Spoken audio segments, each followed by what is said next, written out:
Hello दोस्तों, जय हिंद, वंदे मातरम, राम राम।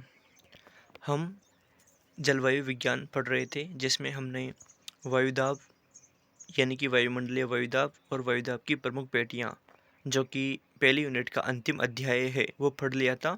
उसके पहले हमने एक लेसन छोड़ दिया था जिसका नाम था वायुमंडलीय तापमान, लंबवत एवं क्षैतिज वितरण। इस वीडियो में हम उसी लेसन के बारे में चर्चा करेंगे। ठीक है, तो देख लेते हैं वायुमंडलीय तापमान क्या होता है। पाठ का नाम है वायुमंडलीय तापमान, लंबवत एवं क्षैतिज वितरण।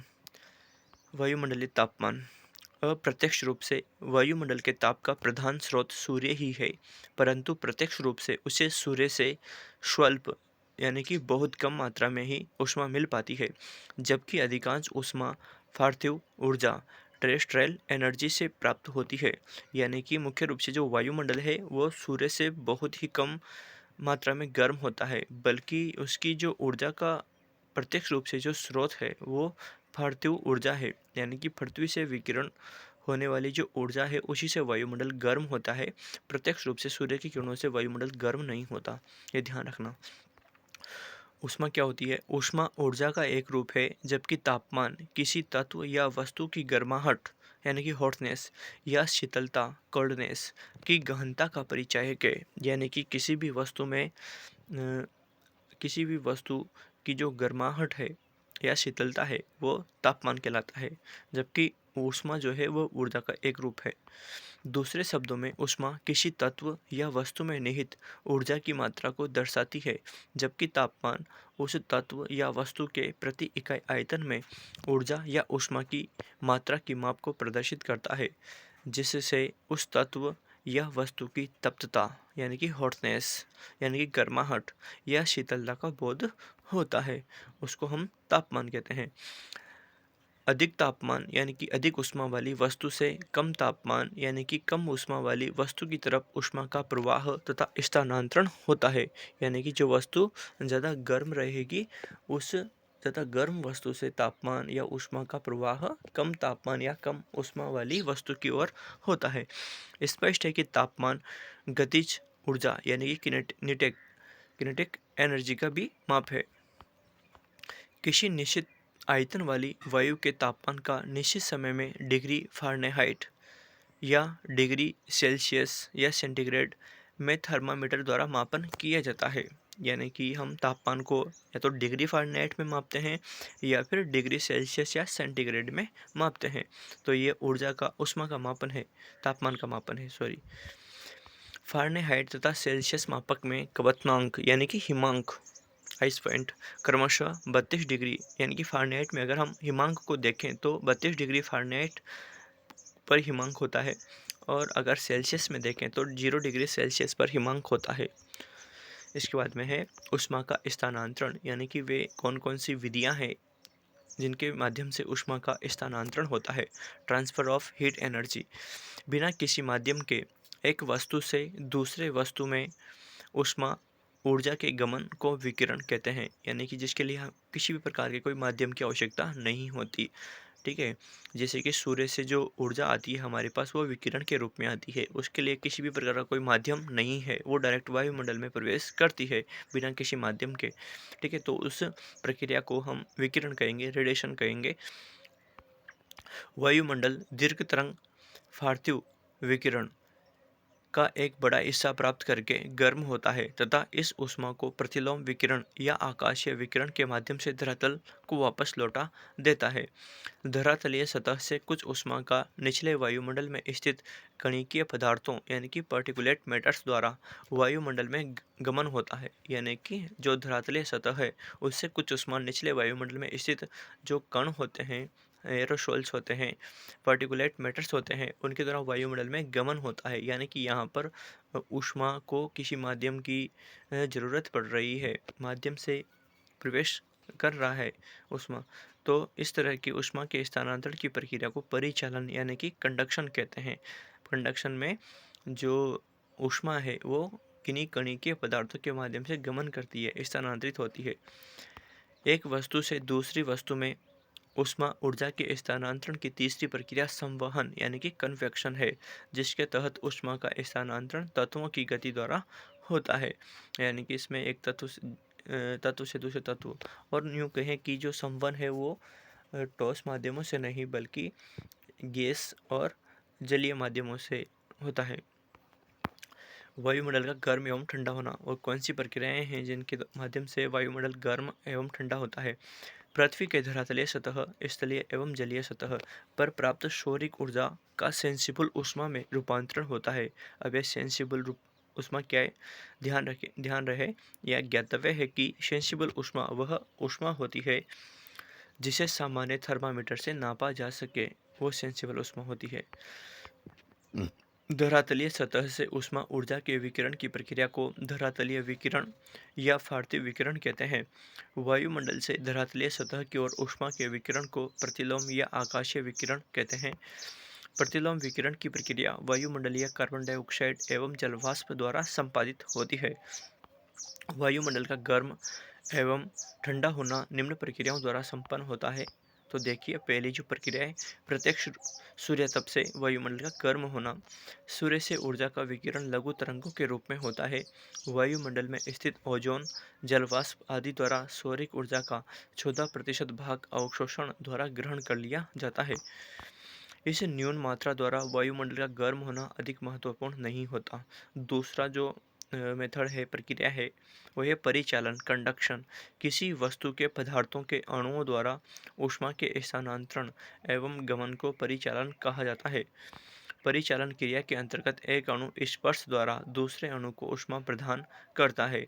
परिचालन की प्रक्रिया तभी प्रभावी हो सकती है जबकि दो वस्तुओं के तापमान या एक ही वस्तु के विभिन्न भागों के तापमान में विभिन्नता होती है, तथा यह क्रिया तब तक चलती रहती है जब तक कि दोनों वस्तुओं या एक ही वस्तु के विभिन्न भागों का तापमान समान न हो जाए। तीसरी प्रक्रिया जो है वो है पार्थिव विकिरण, टेरेस्ट्रियल रेडिएशन। बिना किसी पदार्थीय माध्यम जैसे ठोस, तरल एवं गैस के, यानी कि इसमें माध्यम की आवश्यकता नहीं होती, बिना पदार्थीय माध्यम के एक वस्तु से दूसरी वस्तु में ऊष्मा के स्थानांतरण की प्रक्रिया को विकिरण कहते हैं। जैसे कि सूर्य से डायरेक्ट पृथ्वी को प्राप्त होने वाली विकिरण। पृथ्वी की सतह से वायुमंडल में होने वाले विकिरण को धरातलीय विकिरण या पार्थिव विकिरण कहते हैं। कोई भी वस्तु निश्चित तापमान पर विभिन्न प्रकार की ऊष्मा तरंगें प्रसारित करती है, जिसे विकिरण कहते हैं। विकिरण लघु तथा दीर्घ तरंगों के रूप में होता है। जो वस्तु अपनी ओर आने वाले संपूर्ण विकिरण का अवशोषण करती है तथा किसी भी तापमान पर अधिकतम ऊर्जा का विकिरण करती है, उसे पूर्ण कृष्णिका कहते हैं, ब्लैक बॉडी कहते हैं। अब ब्लैक बॉडी का मतलब ये नहीं है कि ये काली होती है, ठीक है। कृष्णिका का मतलब होता है जो वस्तु अपने पास आने वाले विकिरण का परावर्तन कर देती है, उसे ब्लैक बॉडी कहते हैं हम। इसका तात्पर्य यह नहीं है कि उस वस्तु का रंग काला होगा। हिम भी कृष्णिका होती है, यानी कि हम बर्फ को भी कृष्णिका में शामिल करते हैं, क्योंकि यह अपने ऊपर पड़ने वाले संपूर्ण दृश्य प्रकाश का प्रत्यावर्तन या परावर्तन करती है। पृथ्वी सौरिक विकिरण द्वारा प्रसारित ऊर्जा का 51% भाग प्राप्त करती है। यह ऊर्जा ऊष्मा में बदल दी जाती है। ऊष्मा प्राप्त करने के बाद पृथ्वी की सतह गर्म होकर विकिरण करना प्रारंभ कर देती है। पृथ्वी अपना विकिरण दीर्घ तरंगों के रूप में करती है, जिसका अधिकांश भाग यानी कि लगभग 90% वायुमंडल में स्थित जलवाष्प तथा कार्बन डाइऑक्साइड एवं ओजोन गैसें ग्रहण कर लेती है, जिससे वायुमंडल का अधिकांश भाग गर्म होता रहता है। पृथ्वी से विकिरण एक सतत प्रक्रिया है, परंतु सौरिक विकिरण से ऊष्मा सदैव प्राप्त नहीं होती। यानी कि पृथ्वी से जो विकिरण है वो निरंतर होता रहता है, ये रात में भी होता है तो दिन में भी होता है, परंतु जो सौरिक विकिरण है उससे केवल हमें दिन के समय ही ऊष्मा प्राप्त होती है, रात्रि के समय प्राप्त नहीं होती। दिन के लगभग 12 बजे तक धरातल पर प्राप्त ऊष्मा पृथ्वी के विकिरण द्वारा नष्ट ऊष्मा से अधिक होती है, जिस कारण लगातार ऊष्मा के संचयन से दिन के 2 बजे से 4 बजे तक धरातलीय तापमान बढ़ता रहता है। रात्रि में सौरिक विकिरण से प्राप्त होने वाली ऊष्मा समाप्त हो जाती है, परंतु पृथ्वी से विकिरण द्वारा ऊष्मा के सतत नष्ट होने से धरातल ठंडा होने लगता है, जिस कारण वायु का तापमान गिरने लगता है।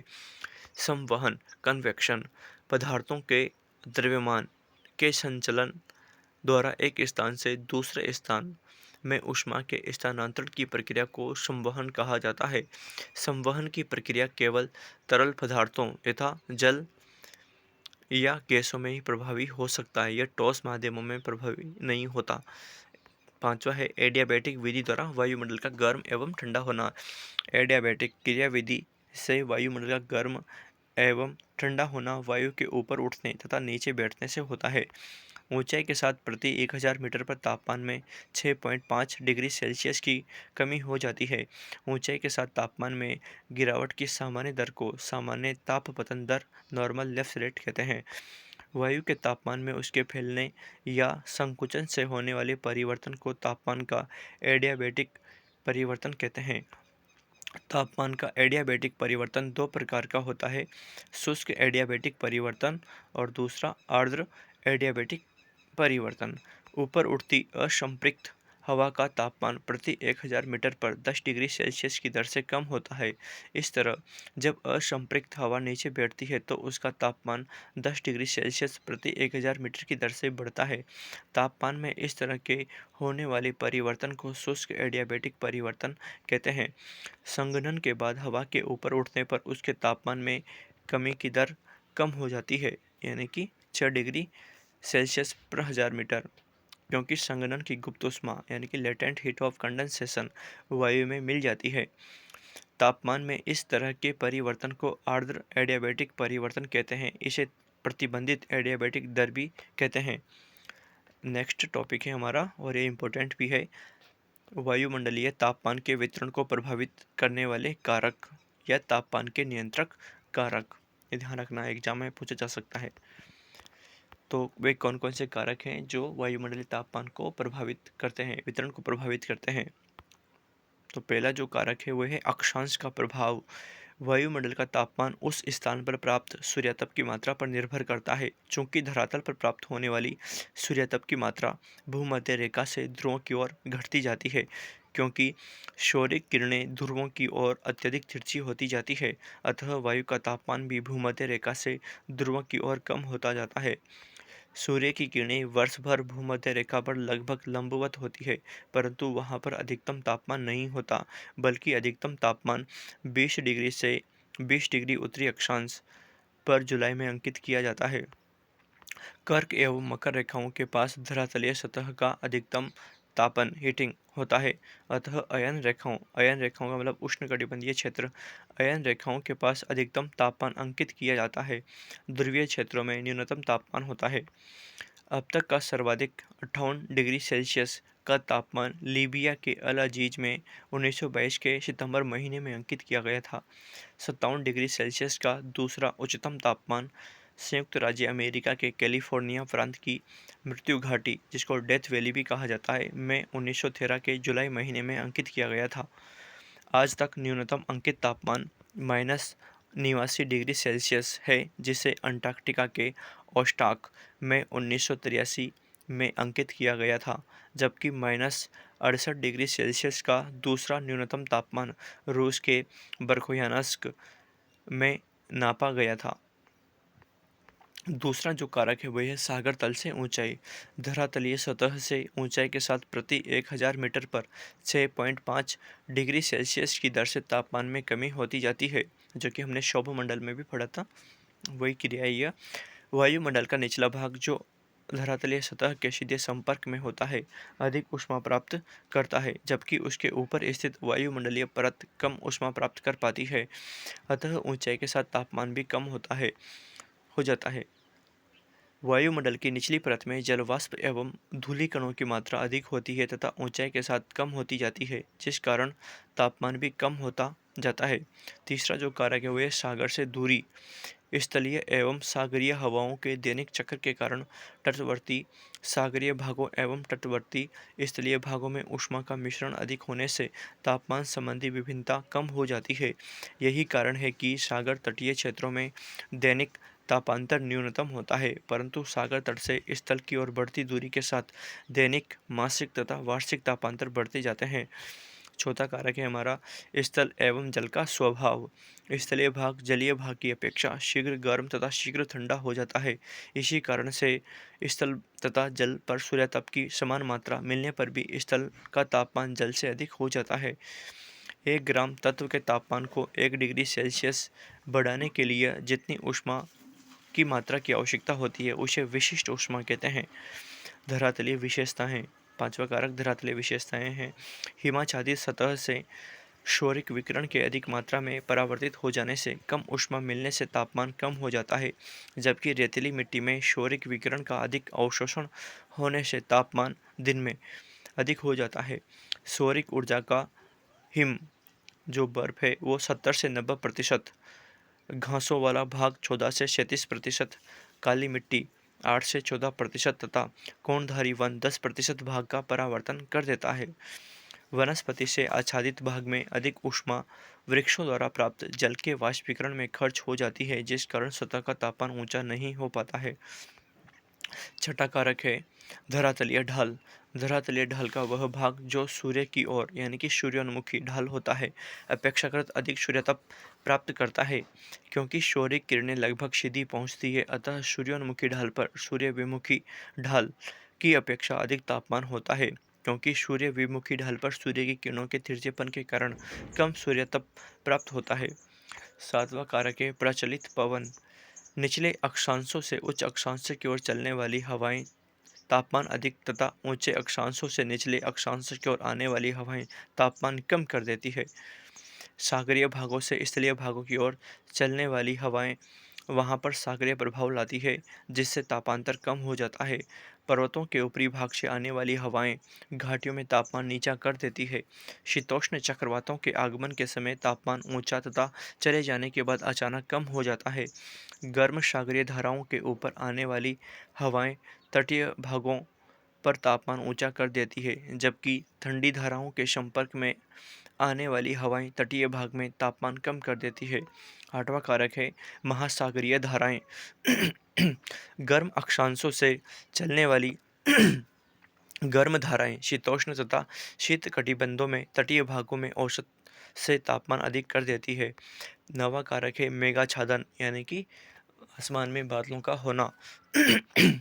आकाश में बादलों की स्थिति, बादल आवरण का प्रतिशत, बादलों के प्रकार तथा उनकी मोटाई स्थानीय दैनिक तथा मौसमी तापमान को प्रभावित करती है, जिसके द्वारा तापांतर निर्धारित होता है। बदली वाली रात यानी कि बादल जिस समय बादल होते हैं वो वाली रात, क्लाउडेड नाइट के समय बादल रहित रात की तुलना में तापमान अधिक रहता है। इस तरह बादल रहित रात एवं दिन की अपेक्षा बादल सहित रात एवं दिन अधिक गर्म होते हैं। इसके बाद में है ये हमारे वायुमंडलीय तापमान को प्रभावित करने वाले कारक समाप्त होते हैं। अब है तापमान का लंबवत वितरण, वर्टिकल डिस्ट्रीब्यूशन ऑफ टेम्परेचर। औसत रूप से तापमान प्रति 1000 फीट की ऊंचाई पर 3.6 डिग्री फ़ारेनहाइट प्रति 1000 मीटर पर 6.5 डिग्री सेल्सियस की दर से कम हो जाता है। तापमान के इस पतन को सामान्य पतन दर नॉर्मल लैप्स रेट कहते हैं।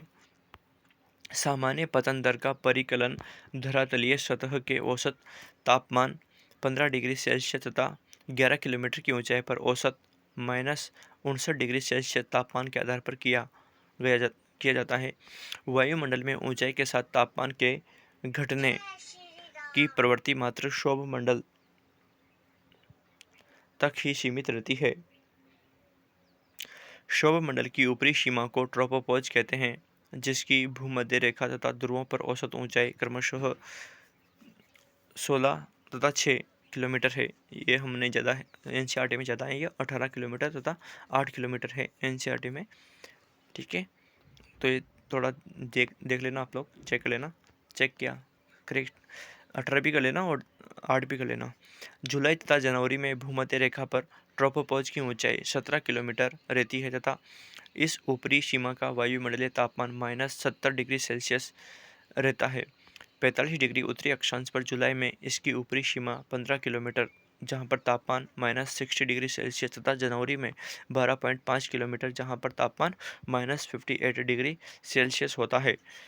उत्तरी ध्रुव पर जुलाई में यह सीमा 10 किलोमीटर तापमान -45 डिग्री सेल्सियस एवं जनवरी में 9 किलोमीटर, जहाँ पर तापमान -58 डिग्री सेल्सियस होता है। ट्रोपोपॉज के ऊपर स्ट्रेटोस्फियर, जिसको समताप मंडल भी कहते हैं, में ऊंचाई के साथ तापमान में वृद्धि होती है तथा सागर तल से 50 किलोमीटर की ऊंचाई पर तापमान बढ़कर 0 डिग्री सेल्सियस या 32 डिग्री फ़ारेनहाइट हो जाता है। यह समताप मंडल की ऊपरी सीमा है, जिसे स्ट्रेटोपोज कहते हैं। स्ट्रेटोपोज के ऊपर मध्य मंडल में ऊंचाई के साथ तापमान में पुनः गिरावट होने लगती है। मध्य मंडल की ऊपरी सीमा अर्थात मेसोपोज, जिसकी ऊंचाई सागर तल से 80 किलोमीटर है, पर तापमान -80 डिग्री सेल्सियस होता है। मेसोपोज से ऊपर तापमंडल में जाने पर ऊंचाई के साथ तापमान में पुनः वृद्धि होती जाती है।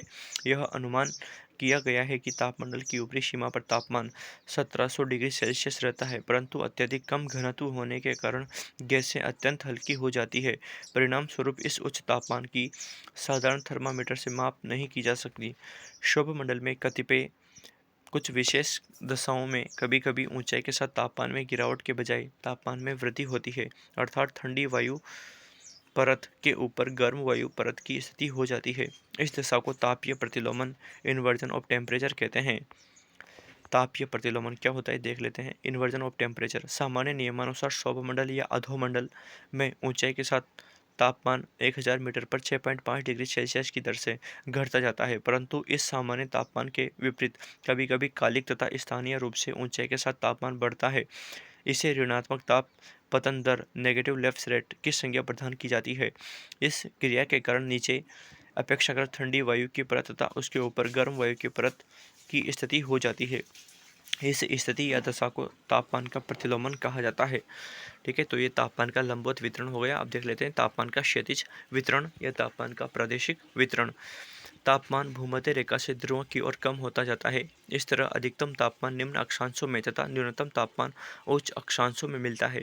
अधिकतम तापमान भूमध्य रेखा पर या उसके पास न होकर कर्क तथा मकर रेखाओं के पास होता है। भूमध्य रेखा से ध्रुवों की ओर खासकर उच्च अक्षांशों में तापमान तेजी से घटता जाता है। तापमान के इस घटने की दर को ताप प्रवणता, टेम्परेचर ग्रेडियंट कहते हैं। तापमान के क्षैतिज वितरण का प्रदर्शन तथा अध्ययन समताप रेखाओं के द्वारा किया जाता है। क्या होती है समताप रेखाएं? आइसोथर्म्स। समान तापमान वाले स्थानों को मिलाने वाली रेखाओं को समताप रेखा कहते हैं सागर तल पर। ठीक है, तापमान का सामान्य प्रादेशिक वितरण या क्षैतिज वितरण की जो पेटियां हैं वो देख लेते हैं।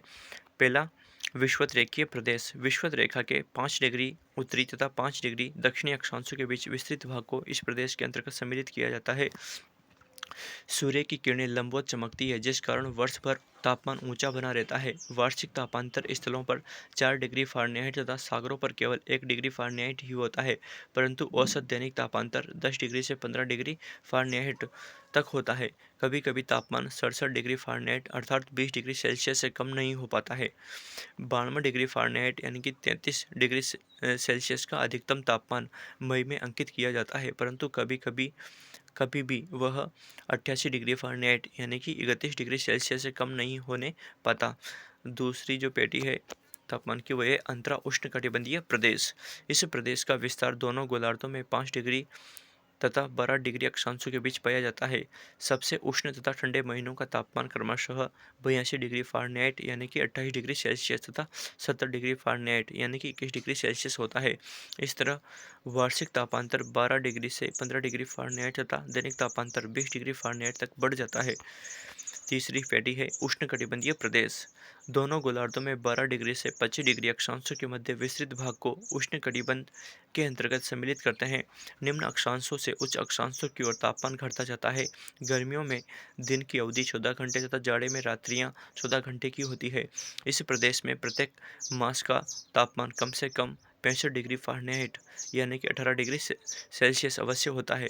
रेगिस्तानी भागों में ग्रीष्मकाल में 90 डिग्री फ़ारेनहाइट यानी कि 32 डिग्री सेल्सियस का तापमान अंकित किया जाता है, परंतु यह 120 डिग्री फ़ारेनहाइट यानी कि 49 डिग्री सेल्सियस से ऊपर उठ जाता है। 1922 के सितंबर माह में लीबिया के अल अजीज में 136 डिग्री फ़ारेनहाइट यानी कि 58 डिग्री सेल्सियस तापमान अंकित किया गया था। रात्रि में मरुस्थलों में तापमान 40 डिग्री फ़ारेनहाइट यानी कि 4.4 डिग्री सेल्सियस तक हो जाता है। शीतकाल का औसत तापमान 75 डिग्री फ़ारेनहाइट यानी कि 24 डिग्री सेल्सियस विषुवत रेखा की ओर आने वाले भाग में तथा 65 डिग्री फ़ारेनहाइट यानी कि 19.4 डिग्री सेल्सियस ध्रुव की ओर आने वाले भाग में अंकित किया जाता है। इस तरह ग्लोब का उच्चतम तापमान यहीं पर अंकित किया जाता है। चौथी जो प्रदेश है या पेटी है वो है उपोष्ण कटिबंधीय प्रदेश। इस प्रदेश का विस्तार 25 डिग्री से 45 डिग्री अक्षांशों के मध्य दोनों गोलार्धों में पाया जाता है। सूर्य की किरणों के अपेक्षाकृत अधिक तिरछेपन के कारण सर्दियों में तापमान अधिक गिर जाता है तथा कभी-कभी ध्रुवीय शीतलहर के आगमन के कारण तापमान हिमांक के नीचे चला जाता है। सबसे गर्म तथा ठंडे महीने का तापमान औसत रूप में क्रमशः 75 डिग्री फ़ारेनहाइट यानी कि 24 डिग्री सेल्सियस तथा 48 डिग्री फ़ारेनहाइट यानी कि 9 डिग्री सेल्सियस होता है। पांचवी पेटी है शीतोष्ण कटिबंधीय प्रदेश। दोनों गोलार्धों में 45 डिग्री से 66.5 डिग्री अक्षांशों के बीच वाला भाग शीतोष्ण कटिबंध के अंतर्गत होता है। दिन की अवधि लंबी होने पर भी सूर्य की किरणों के अत्यधिक तिरछेपन के कारण तापमान बहुत कम हो जाता है। जाड़े में तापमान हिमांक के नीचे गिर जाता है। और लास्ट पेटी है टुंड्रा प्रदेश। यह शीतोष्ण कटिबंधीय तथा ध्रुवीय प्रदेशों के बीच पाया जाता है। सूर्य की किरणें इतनी तिरछी हो जाती है कि अधिकांश भागों में प्राय धरातल के समानांतर हो जाती है, जिस कारण कम सूर्यताप मिलने के कारण तापमान अत्यधिक कम हो जाता है।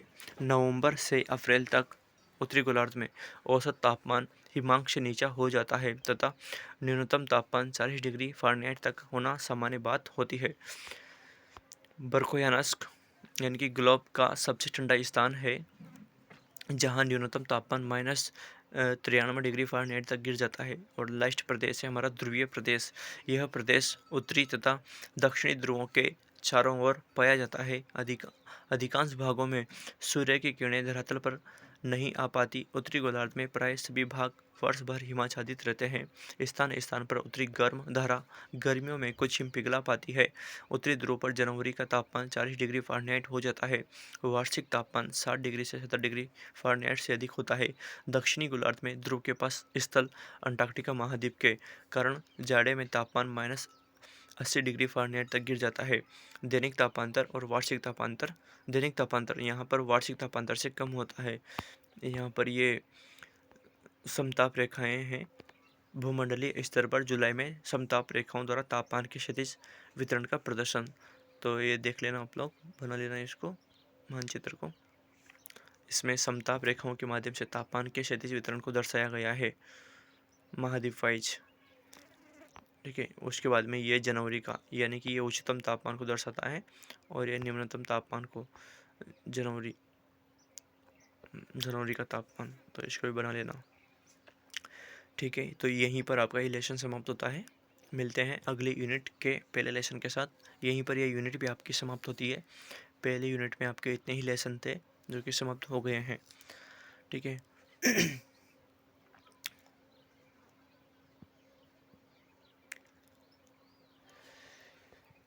तो ये ध्यान से उतार लेना, आप लिख लेना कॉपी में।